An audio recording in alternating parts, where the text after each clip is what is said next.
Chapter 23. Craig paused his mountain bike where the market's driveway met Route 41.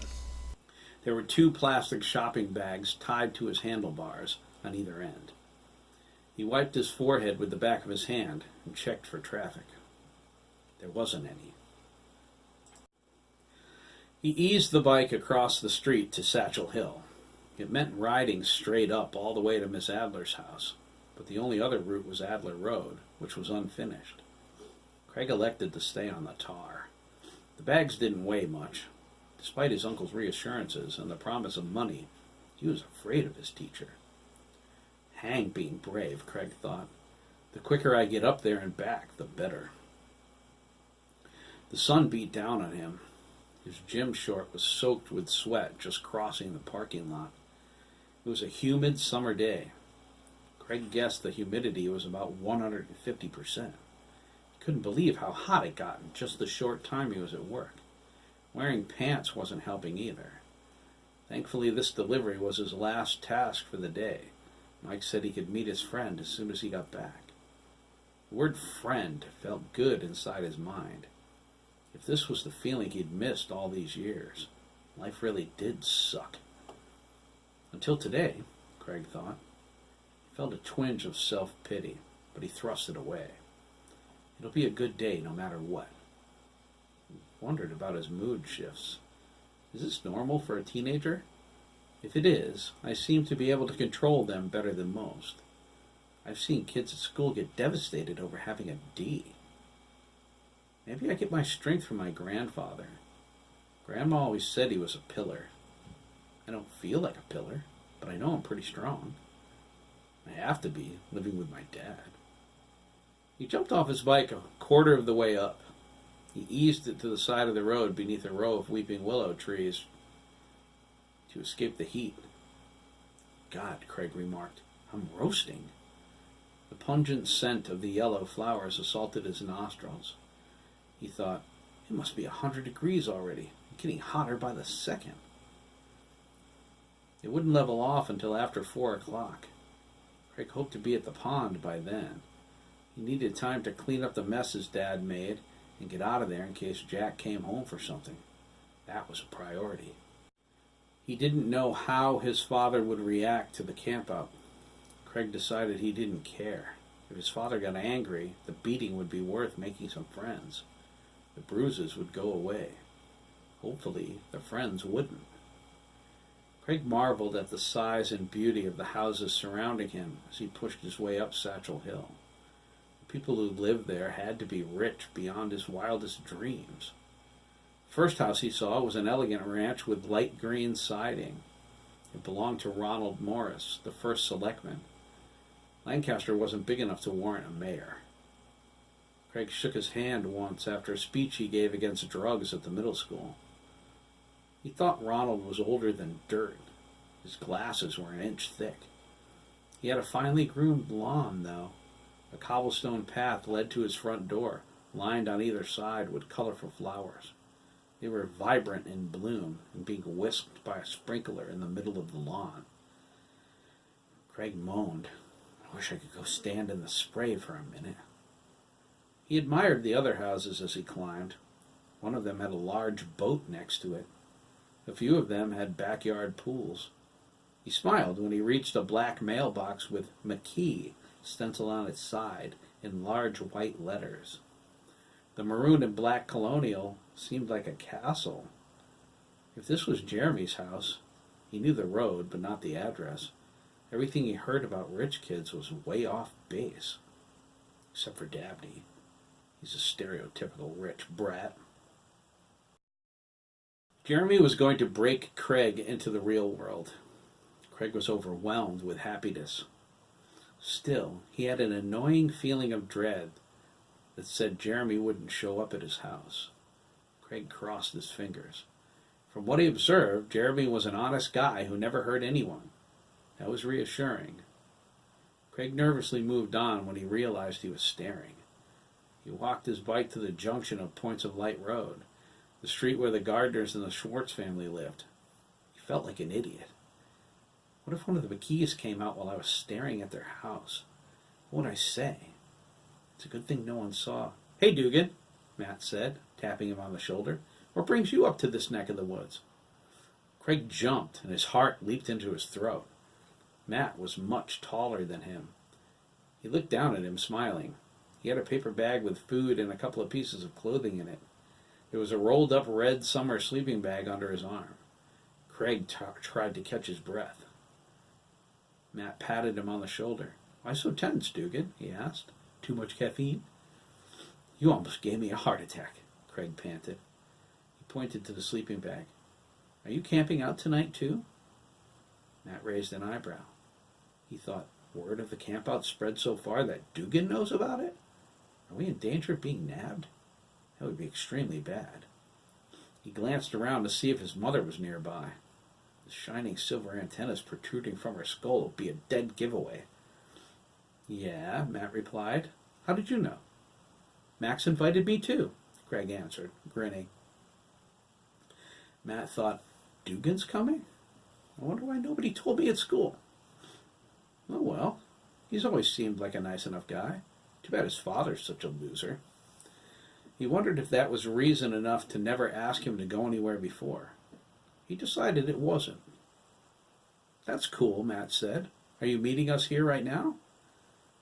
Craig replied, I'm still working. Jeremy's meeting me at my house.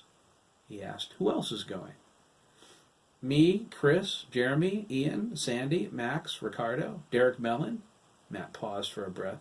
And now you. Craig thought, Ian Sturgis is such a dick. He made up his mind he was going regardless. No one's scaring me away, not even Ian. Derek's going too? I wonder if he knows about Dan. Derek's going? He asked.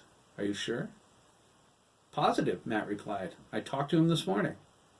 Craig nodded. Why? Matt asked. He remembered Dan worked at Mike's Market. His expression darkened. Did Dan say anything to you? He told me not to sleep in the same tent as Chris, Craig said. He asked, is Chris gay? Matt replied, I don't know, Craig. I'll tell you something, though. Chris has been my friend for a long time. I've slept in the same bed with him, let alone the same tent. Nothing ever happened to me. It's not like I care or anything, Craig said. I like Chris. I like him too, Matt agreed. The McKees are the best friends anyone can have. As far as Derek is concerned, he's going whether Dan likes it or not. His father already told Dan to mind his own business. Cool, Craig said. You tell Dan if he doesn't like it, he can eat me. Well, Craig replied, Dan's a little bigger than me. Don't worry about Dan, Dougan, Matt said. If Max invited you tonight, he must consider you a friend. Any friend of Max is a friend of all of us. Craig held his hand out. Matt shook it. There was that word again. Friend. He wanted to hug Matt in the middle of the street. He felt anger toward his father. How often did he wish Jack would just be nice to him and love him? How much pain did he endure over the years? Was it worth it? He didn't know anymore. All the times his Uncle Mike begged him to move to his house came back to him. Craig felt a tear run down the side of his face. Matt wiped it away. Are you okay, Craig? He asked. He bent down so they were face to face, put his hand on the back of Craig's neck. Craig nodded. I never had any friends before. Well, you do now, Matt exclaimed. Craig smiled. That's better. Thanks, Matt. No problem, dude, Matt replied. He pointed at the plastic bags on Craig's handlebars. He was confused. Hey, if you're not meeting us now, what's with all the food? I'm delivering these to Ms. Adler, Craig replied. He swallowed hard. Matt shuddered. You're going to her house? Uh-huh. Geez, Dougan, Matt said. You've got more guts than me. His expression was confused again. How come you have to deliver them? Craig explained Miss Adler's food was delivered every Monday. Lisa Gibbons usually brought it to her. Poor guy, Matt thought. He wouldn't get me near that house on a bed. His gaze became far away as he remembered her words from class. You will all have the opportunity to bleed for me before this is over. Matt? Craig asked. Sorry, Craig, Matt replied. He shook his head. I was just creeped out for a second. It's okay, Craig said. I have to get going. Miss Adler wants her groceries. Yeah, I have to go too. I'm meeting Jeremy and Chris here. I'll see you later, though. He smiled. I'm glad you're coming. Craig hopped on his bike and rode again, filled with renewed vigor. He waved to Matt, who waved back as he crossed the McKee's front lawn. Lucky him, Craig thought, changing gears. I'd love to go inside their house. Maybe someday I will. Craig needed to finish this job so he could get home. He still had to go back to the store and punch out. Matt's words filled him with such a good feeling, he thought he could make the climb all the way to Miss Adler's house without stopping. He said he's glad I'm going, Craig thought. Woohoo! The road became steeper past points of light. Craig pedaled harder. The sheer happiness he felt gave him power, and he advanced quickly. He grumbled as he neared Textile Road. The exertion and sweat caused him to develop a wedgie. Oh, hell, Craig exclaimed, pulling over to the side of the road. There's nothing in the world more uncomfortable than riding with a wedgie. He undid his pants and pulled them down over his thighs. He felt a slight breeze as he reached down and adjusted his underwear. He heard footsteps coming his way. He gasped, trying to get his pants back up before anyone saw him. But it was too late. So, Dougan, Dabney taunted. Let me guess. Hemorrhoids? Small penis disorder? Real small penis disorder. Shut up, Dabney. Craig never belted anyone before, but if Dabney didn't knock it off, he was going to start today. Dabney grinned. He was wearing blue Speedos, black Ray-Ban sunglasses, and a white fishnet shirt. His towel was draped over his freckled shoulders. There was a brand new pair of white Balenciaga Triple S sneakers on his feet, with no socks. They must have cost a fortune. Dabney radiated superiority. Craig hated it. Dabney was the son of the wealthiest man in town, while he was the son of the poorest. It was a fact Dabney rarely ever let him forget. Did your father find a job yet? Craig climbed on his mountain bike and said nothing. Ignore him, he thought. It's too good of a day to ruin it messing around. Besides, I've got friends now.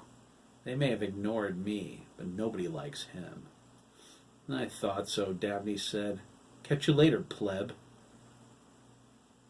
Craig rode away. Dabney headed down Satchel Hill. Craig wondered, is he going to the pool or the pond? If it's Lancaster Pond, what's going to happen when he runs into Max and everybody? Nothing good, I'm sure. He rode the rest of the way up the hill without stopping. He was sweating when he reached the top, but his mind was clear. All his thoughts were about the campout. Jeremy has a two-man tent, he thought. What about the others?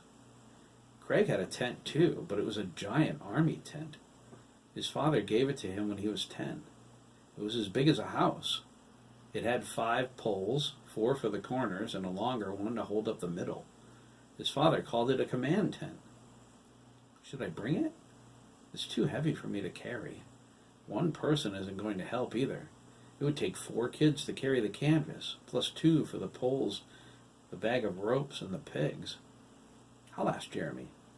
Unless they plan to sleep on the ground? No, that can't be it. Can it? What if it rains? Craig looked up at Miss Adler's driveway. It led to the right side of her house. He spotted her next. His mind went blank. She was on the porch in her rocking chair, her head slumped to one side. Craig thought she looked dead. He cursed himself for the relief the thought brought him. He pushed his bike slowly up the drive and set it against the house. He untagged the bags and carried them around her ancient Mercedes-Benz. His eyes never left her. He was close enough to see she was breathing. Her breasts rose and fell with the even rhythm of sleep. Craig relaxed, sweat dripping from his hair onto his knee. At least she isn't dead. No tip from a dead woman. Gross, Craig whispered. He looked over his shoulder. The old house sat on a crest overlooking Lancaster. The driveway slanted downward at a horrendous angle, but the whole town spread out before him, alive with green trees and magnificent houses. The view was breathtaking. It had an incredible sense of serenity. St. Peter's steeple thrust skyward in the distance. It looked like a finger pointing in God's direction. Funny, Craig thought. I wasn't sure I believed in God until today. After everything he went through, God finally took notice of him. He resisted the urge to yell, "It's about time!" at the top of his lungs. Each step creaked as Craig climbed them. He heard Miss Adler lightly snoring. It was a shame some of the items she ordered were perishable. Every instinct screamed for him to drop the bags and run. Miss Adler looked worse than she usually did. Her hair was disheveled. Huge black bags hung beneath her eyes like rotten fruit. Craig scrunched up his nose as he got close to her. The scent of her body odor nearly made him vomit. Doesn't she wear deodorant? He wondered, breathing through his mouth. Doesn't smell like it. He set the bags on the top of the steps, trying not to make any noise. Not that it mattered. I have to wake her up. Maybe I can go back to my bike and call to her. Oh, Miss Adler moaned, turning her head toward him. Crap, Craig thought. My timing really blows.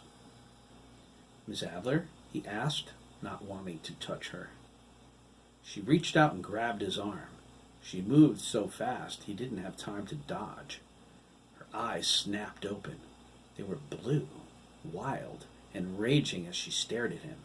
She looked terrified. Craig tried to pull away. He was about to scream. No, please, Craig, Miss Adler begged, tears welling up in her eyes. Craig's scream caught in his throat. He became lost in her frantic gaze. Her grip hurt him. Let go of me, Craig whined. Please, listen, Miss Adler cried, leaning toward him. You have to help me. Help me warn them. Help me warn... Miss Adler stiffened and then convulsed. Craig tried to get free, but she held him fast. He stared into her eyes, horrified. He didn't believe what he saw. Her irises clouded, her face distorted, as if she were fighting some unseen enemy. She grimaced, straining. Craig watched, terrified, as her eyes changed color from blue to dark brown. Help me warn. Help you what? Craig cried, almost in tears. Warn who? Everyone, Miss Adler whispered, then stopped. Her brown eyes widened. She glared at him. She looked surprised. Help me? Carry in the groceries, Master Dougan. I'm an old woman, she scowled. Where's the Gibbons girl who usually comes here? Have we not seen enough of each other this year? She let go of his arm, forcing a calm. She rubbed her eyes. You did well in my class. You passed with a B. Craig pulled his arm back and rubbed it. I got a B in her class? He thought. That's good news. One less beating for me. He swallowed and said, Lisa's car. It's in the shop. Quiet, Miss Adler commanded, peering into his eyes. It felt like she was reaching inside his brain with her gaze. Craig wanted to turn around and run for his life. Why the heck are her eyes so shiny? Screw the bike. Screw the tip. I just want to get the heck out.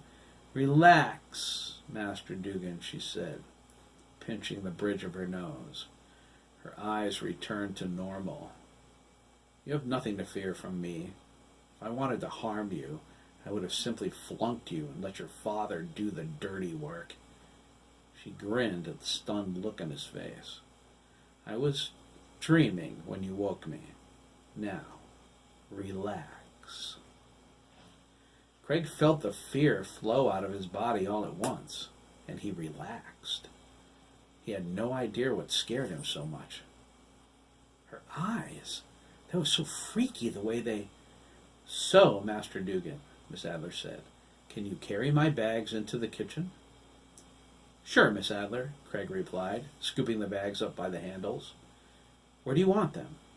"On the counter is fine. Your tip is by the window." Craig disappeared into the house. It was immaculately clean and orderly. He observed, "The furniture looks as old as she is, but in way better shape. She's borderline decrepit and an old hag." "Have a care, Master Dougan," Miss Adler hissed. Craig didn't hear her. There was a hint of disinfectant in the air.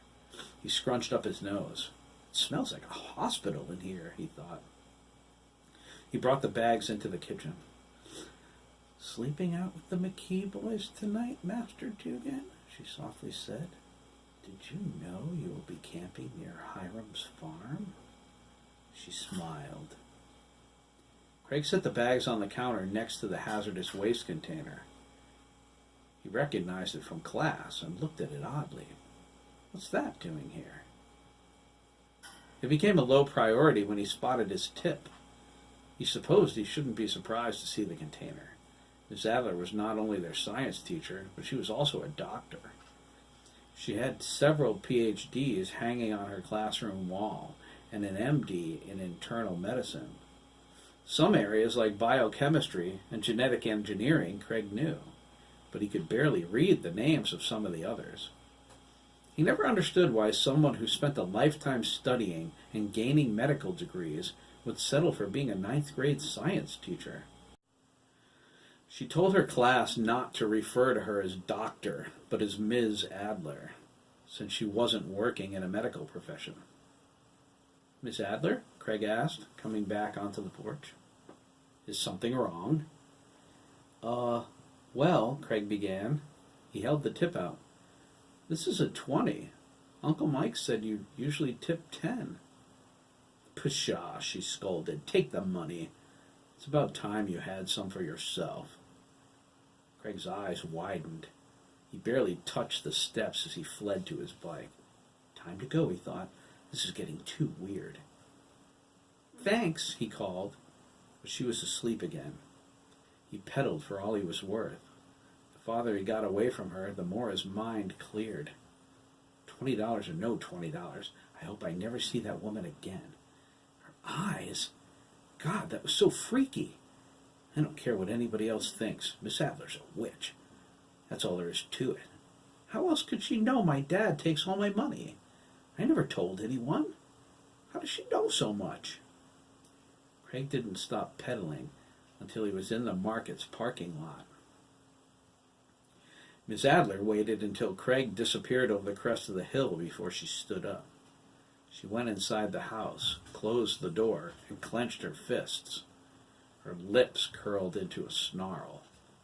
"You fool!" she cried, her voice turning deep and throaty. "Do anything like that again, and when this is over, I will not let you live as I planned." She went to the kitchen and put her groceries away. She lifted the hazard materials container off the counter. She went to the basement door and vanished down the stairs. "Computer?" she asked. "Yes, Doctor," an electronic voice replied in eerie monotone. "Lights."